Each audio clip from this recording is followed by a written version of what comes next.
Great, welcome, folks, to our webinar today. I'm Andrew Miller, one of the partners at the Vendux Group. I am thrilled to be here today with our good friend Nancy Fox on the subject of community in the development of a fractional executive business model. We are both fellow travelers down the fractional highway. Nancy is the CEO of Fractional Connections, a business advisory company helping fractional executives launch, grow, and scale their businesses. She's a former corporate executive and has trained and coached hundreds of senior executives in leadership, communications, and business development. Nancy first experienced the fulfillment of fractional leadership when she became the fractional business development officer in professional services firms, guiding accounting and law professionals in networking, client relationship building, and engagement. Nancy's the founder of Fractional Connections Community, an association supporting fractional executives in the building of their businesses. She's also a keynote speaker and the author of a highly recognized book on strategic networking called Network Like a Fox. Nancy lives in LA, and when she's not networking like a fox, you'll find her playing tennis, West Coast swing dancing, and being with her pups. So, great to have you here, Nancy. Just a couple of housekeeping notes for everyone. We're going to keep everybody muted for the duration of the webinar, and there'll be a Q&A at the end. So you can either use the chat function in Zoom or submit your questions, or we'll open up the floor at the end, and you can ask questions directly and make comments after the webinar. So with that in mind, Nancy, thanks again for being here. Great to have you. Let's jump in. Well, thank you so much for having me, Andrew, and Henning, and everybody at Vendux. Thank you. That's great. Nancy, kind of high level, let's talk community in the fractional world. You know as well as anyone, there are so many communities out there. So what's the value and importance of community for fractional executives in particular? Why is community so timely and essential today for fractional executives and business owners? So I think, first of all, we have to define what community is, because everybody's got this word in their head about, what is a community? And we all have our own interpretation of that. And it's loosely used, right? So to me, community is truly, it is a cultural experience. That to me is the distinction that I see as community today. We have come off of several years of the most shocking personal and professional experience we possibly could ever have had, where at the same time, it was like a perfect storm, where at the same time that we experienced a global pandemic forcing us to be isolated, we also had the advent of new tools of technology where we could actually do exactly like this. I saw this amazing thing where Tony Robbins, who has giant events of 5,000 people at a time, literally he didn't let the pandemic stop him. He had the entire 5,000 people on a Zoom call. Like, just crazy, amazing how he brought his community together.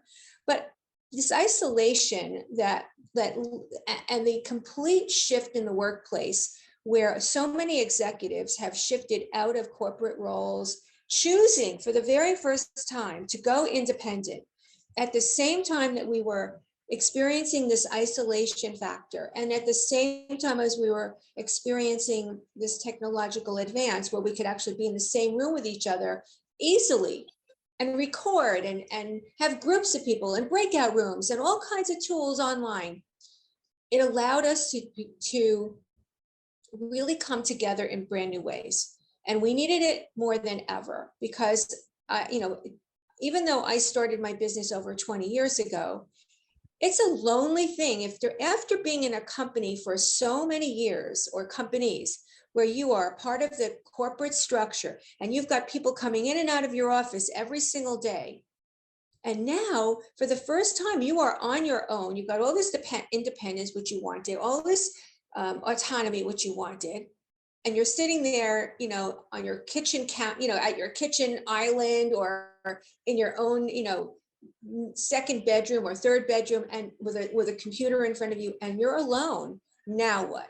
The need for community means something different in 2023 than it ever meant in 2015 and 14 and 12. So the bonding that we need, and the connection that we need, the information that we need, the structure we need is completely different. And that's why. Yeah, for sure. I could have never imagined pre-COVID taking so many walks around the block on calls right on my mobile, being right there where I needed to be at that time.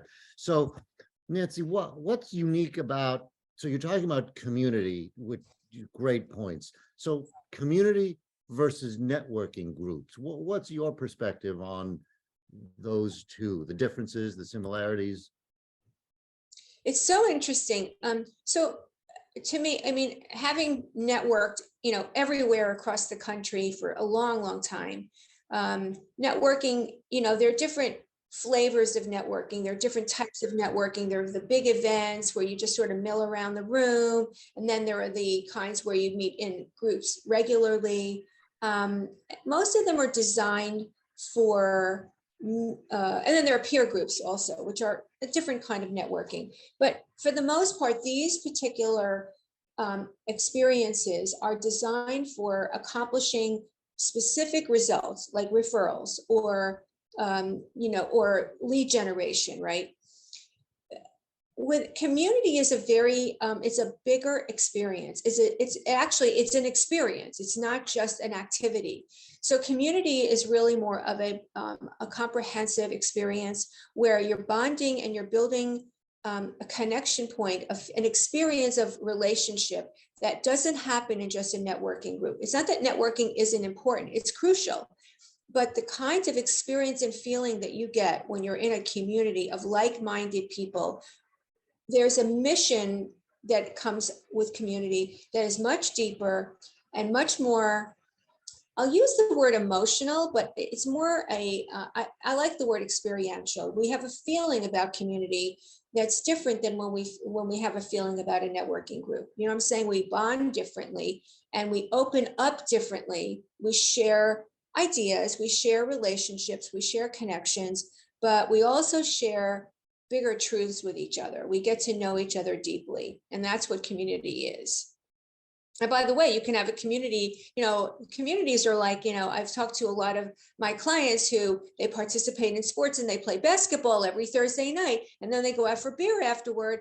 That's a community because they open up differently. There's an experience that they have together. And that's what I think we really have an opportunity to do as fractional executives, to have an experience of having these large, very advanced roles in companies, leaving by choice, searching for new career experiences, and coming together with new objectives and different needs today.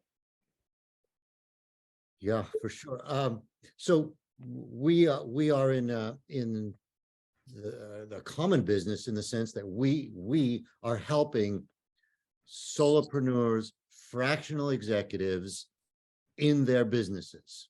Correct. To build their businesses, to get clients, to find engagements and assignments. So question for you, what are some ways, do you have 3, 4, 5 ways and ideas where community can be leveraged in building out a successful fractional business? Yeah, and this is just like a partial list, right? Because so many things open up when you get a group of people together and you start brainstorming, other things open up. But just from the top line, the first thing that I noticed that was so important about fractional executives was that when you would have different fractional executive functions, like, there would be sales and operations and finance, marketing, revenue, HR, now, the different industries and verticals that different fractionals were working in, you could cross-pollinate and cross-market with each other without feeling competitive. And so these were naturally starting to happen. These hubs, these pods of people were starting to work together and starting to share relationships, to share opportunities. It's sort of a natural thing. And I watched that, but it hasn't been in an organized way. So community, when there's a community that started, you can now organize that and help people facilitate that, help them to recognize different opportunities and work together in pretty structured, there's systematic ways, and that's more, it's effective.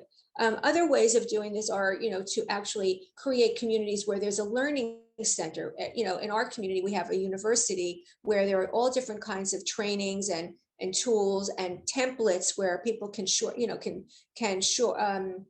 shortcut their way to actually, learning how to do business development and to, get clients and to get in front of the right people.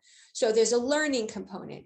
There's also different missions that we have, especially, we're really eager to elevate the awareness of entrepreneurs about what I call the fractional edge. There are a lot of people who might have heard about fractional executives, but I don't know if they always really understand the difference between a fractional and a consultant.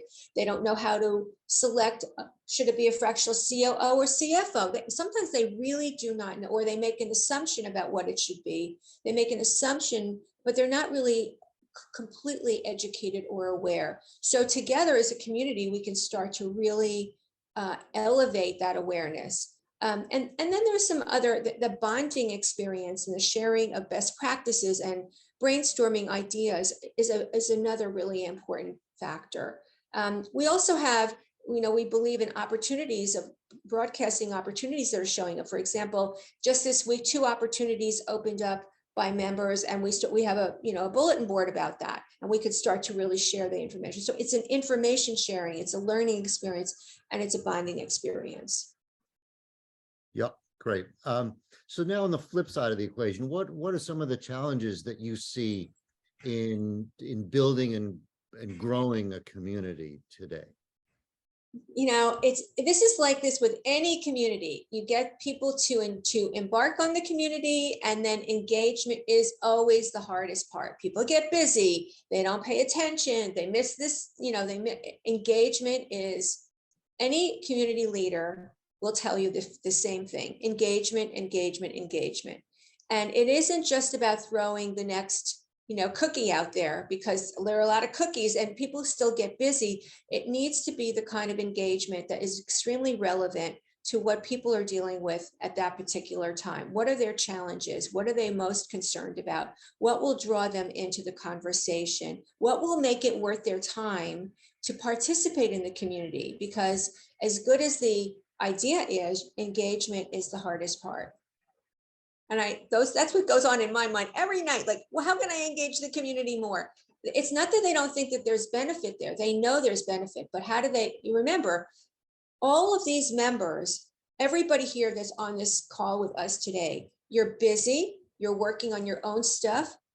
You've got to have a structure to set your day up. This is new stuff. What do you work on at 8 o'clock in the morning, at 10 o'clock, at 12 o'clock? How do you know which meetings to take? How do you know how to get what you want to accomplish that week done? How do you set that up? Those structures, that that system of really holding yourself to account. And that's partially why we need a community to help us have those structures. It's so easy to download an app. How many apps do we actually go back to and use on a regular basis? Yeah, we sign up for and stuff we have an app, but does everybody pay attention to the notifications? No. Yeah. So to that point, what are some of the unique tools that are good for community building?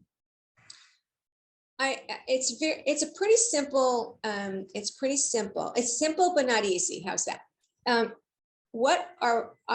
thinking about one thing every single day. What are the biggest problems that our community is experiencing? What challenges, what's keeping them up at night? What are they worried about? And what is the most important thing that they want to accomplish or fix or eliminate? And when I think and by the way, this holds true for every fractional on this call. That is what every fractional needs to be thinking about too. What are your business owners, not like how smart it is for them to hire you. What are they truly worried about and thinking about at that moment? When are they in so much pain about something that they will actually reach out to you for help? That's the key. And that's what I think about for me, what I've, I speak to hundreds of fractionals. The number one thing is, how do I get in front of business owners, and how do I find people who are ready to engage me? That's it. It's as simple as that. The solution is more complex. You have to really think about I call them migraine headaches. What are their migraine headaches? Not the ones that are baby headaches, not the ones that they're nice to have fixed, but the ones they must fix. And what do they want fixed yesterday? And what are they willing to do about it? And that's it. So if we get clear about that, then engagement is easier. Engagement comes if I don't really understand what the business, they're busy, they're in meetings. Are they in the right meetings? I don't know. Sometimes yes, sometimes no. Yep. We see so many of the same characteristics. So we've got a number of people dialed in today, and we're going to open up the floor shortly. So if you've got any questions and you want to send them by chat, please do so. But otherwise, we'll be opening up the floor for questions, comments, participation. Nancy, what results, success stories on how you've used community to help clients grow their businesses? What are your thoughts on that? Well, I really, I'm watching and observing all of the interactions between all of the community members. And by the way, a lot of times they don't tell me what's really happening, but later on I find out, oh, I met with this one and I met with that one, and we got this client together, or this one introduced me and I got my first client out of that. So sometimes I know, and sometimes I don't know, but I know that just by the messages that I'm getting from people, that opportunities are opening up for them together. I'm also watching a lot of the feedback I'm getting on the trainings that we're giving. I'm also, one of the things that we're doing is we're actually monitoring what tools people in our community are downloading. And I'm asking them to send their exercises to me so I can see what they're writing and what they're putting together, so that I can actually give them feedback. And so I know that I see where they're stumbling and where there's a gap between what they want to accomplish and what they're actually accomplishing. And of course, we have a report of, what are the successes, what are the celebrations. So we have that monitored every month. We know, what are you celebrating? So we know that. It can always be better. In one of the other communities, we have a real tracking system, which it's harder to get people to play in that tracking system because people don't like tracking. It's like, you want your customer, you want your clients to be tracking their sales and their operations and all that, and all of their financial issues. But when it comes to our own businesses, it's harder to get people to play in that. So that's one of the obstacles that I face all the time, is how to get fractionals to actually do the work that they want their clients to do on the tracking side. Yeah. Great. Henning, are there questions in the chat bar? Do you want to? Yeah, there is a comment from Reed. He's sharing a best practice. Reed, do you want to unmute yourself and maybe share your thoughts there? Yeah, sure. Pleasure to meet everybody. Nancy, I wrote that because you were talking about, talking with your clients about if they have problems, right? And it's so important to understand and not to get too granular into measuring what the problem is, but really getting a bigger picture of, I have a problem, right? Well, what are your problems? What are the things that you want to achieve? And then get to how big the problem is and how they know it's a problem, right? I heard this once before: in God we trust, everybody else bring data, right? I like Yeah, that. and then also, what would you realize if we fix the problem, right? And realize could be time savings, it could be revenue, it could be cost savings, whatever it is. And I found it, and this isn't my original, it comes from Mohan Nair, I think is his name, where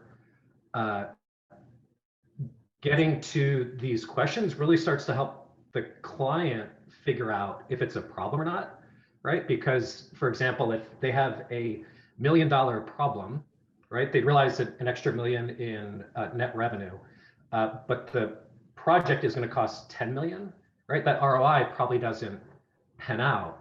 But if we get to a solution that's $100,000, right, then it's an obvious project that they should throw resources at. I think that, that's a really interesting point that you're making, Reed. And a few things have changed over the years that I just want to share with you folks.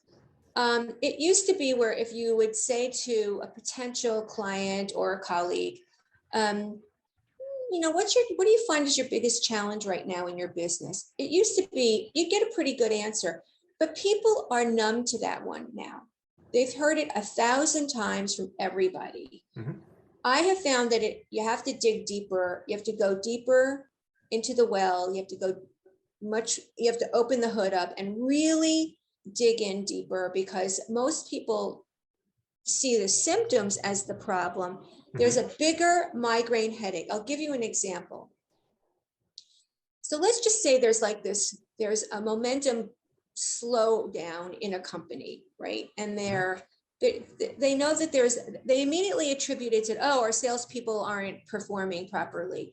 But what's really going on underneath all of that is that marketing and sales are fighting with each other. Now that doesn't come out in the initial conversation. My sales have slowed down. It's got to be, there's a knee-jerk assumption about where the cause is. If you start to ask deeper questions, like not what's your biggest problem, but tell me what's going on in the business, like what are your people telling you? What do you hear? Like you have to start digging into much more esoteric questions, and the key is business owners are very savvy. They see salespeople as selling them on, I'm going to fix your problem. So learning how to communicate with them and get under the hood and hear the migraine versus the nice to fix is an art form. And I'll give you one question that I've started to use. Tell me about your priorities in your business. Yep, I was going to go there next. Right? Yep. And then when they tell you that, and then we could start to say, so how is that going so far? Where do you see the priorities getting slow? And then you could start to have them unpack more and reveal some of the deeper, because I don't think that business owners like telling people their problems or that they've got problems. They hide it a lot, especially when they're dealing with people who are consultative and think that they're going to get sold. So it's a gray area, but it's an art form. Yeah, and the questions are designed in that, but I'll touch on 2 points. The questions are designed that way so that it becomes the client's numbers, not us trying to solve it for them, right? And then you try to talk them out of a project that doesn't make any sense, right? Like, why are we going to spend $10 million to fix this $1 million problem, right?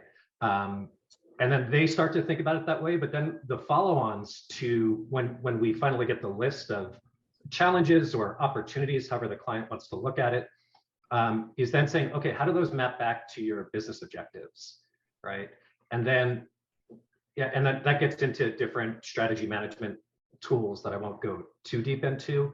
But then mapping projects and processes back to those prioritized business objectives. That's where you start to get real alignment around, sales, operations, delivery, if it's a professional services company, right? Because you talked about sales and marketing being out of touch with one another, but sales and delivery, if they are tied together. But there's so many, I only mentioned one.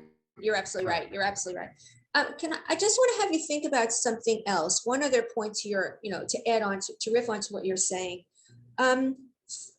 ask yourself, if you're them, they have these objectives, but some objectives are burning desires and other objectives are goals and nice ideas. Mhm. What's a burning desire on their part? And how do you know it's really burning? Like they'll do anything to accomplish something. How do we find out what's a burning desire, like a number 10 or 9? If they're telling you that accomplishing an objective, I ask them on a scale of 1 to 10, how important is it for you to fix this, eliminate it, achieve it? Mhm. And if they tell me anything that's 7 or below, or even 8, I know they're not serious. And even 9 and 10, I will ask them more questions. So I think that there's a lot to learn. And these are some of the conversations that we have in community. We have these brainstorming conversations about, okay, how do we get closer to what's really going to be imperative, a must-have for our potential clients? Yeah, and to touch on one thing, right? In my previous practice, I would go through, identifying what their business objectives are, right? What the definition of that is, and the definition of terms is so important. And then also ask them to identify, why is this objective important, right? Because then it gets away from just placating strategic objective terms, right? Like provide extreme customer service, right? That doesn't really mean anything unless it's defined and we understand why it's important to the business. And it's not just for the client, person or group, it's for the whole entire organization to finally understand why that's important, right? Where they can look at one document and say, oh, I know why we're doing this. So I totally agree with you. And I'll stop there. Thanks. These are killer questions, Reed. Thanks very much for those questions and comments, Nancy. Nancy, I'm going to ask you for maybe one or two closing remarks in a moment. Any other questions? Anybody else want to chime in? Question, comment? I've got one question for you, one final question, Nancy. In terms of other communities out there that you feel might be interesting and useful for fractional executives, anything out there? So I'm friendly with a bunch of them. We're all friends. Ben Wolf has a community and Joseph Russ has a community, and they're all, usually fractional in title-ish kind of thing. You can find them, and many fractional executives are joining several for good reason. It's good. You get different things in different communities. I would say that if you were to ask me, like, what we focus on that's unique, what our own value proposition is at Fractional Connections community, we're really focused on the learning experience, and also especially elevating the awareness of entrepreneurs. We are on a mission so that it will help the entire profession. So those are our two unique value propositions. I think there are more, but those are our main ones. But I think that, we collaborate with a lot of them, and you find your place. You find, they're great. Many times you'll find the same people in different communities, but each leader has their own energy, their own, I'm definitely the rah-rah. I'm definitely a rah-rah community leader. There's no question. But, I think that they're all valuable and we're all working together. So I think, we have a long way to go. We're still just at the tip of the iceberg around this. Yes, we are, and it's great to be working with you to make this pie bigger for all of us. So, anything else, Nancy? Final words? The book? Anything? Yes, yes. If you'd like to, first of all, I would love anybody that's not already connected with me on LinkedIn. Please, I'm linkedin.com/IN/Nancy Fox Fractional. Because there are a lot of Nancy Foxes I know. You can find me on LinkedIn. I connect with everybody. I post every single day with tips, tools, resources for fractional executives. And you'll find me also writing to the SMBs too. So you can see, what I'm communicating about.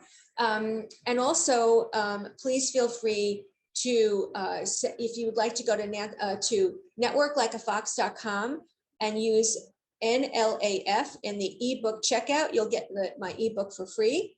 I'd love to have you do that. And then if you want to check out Fractional Connections community, if you go to fractionals.ai/FC community, you can come to our monthly speed networking events. We love to have you. They are free. You can find out more about the community, both the free version and the paid version. You can see right on the website, we'll show you what some of the benefits and features that we're working on right in the community, and you can talk to other members. They'll tell you themselves.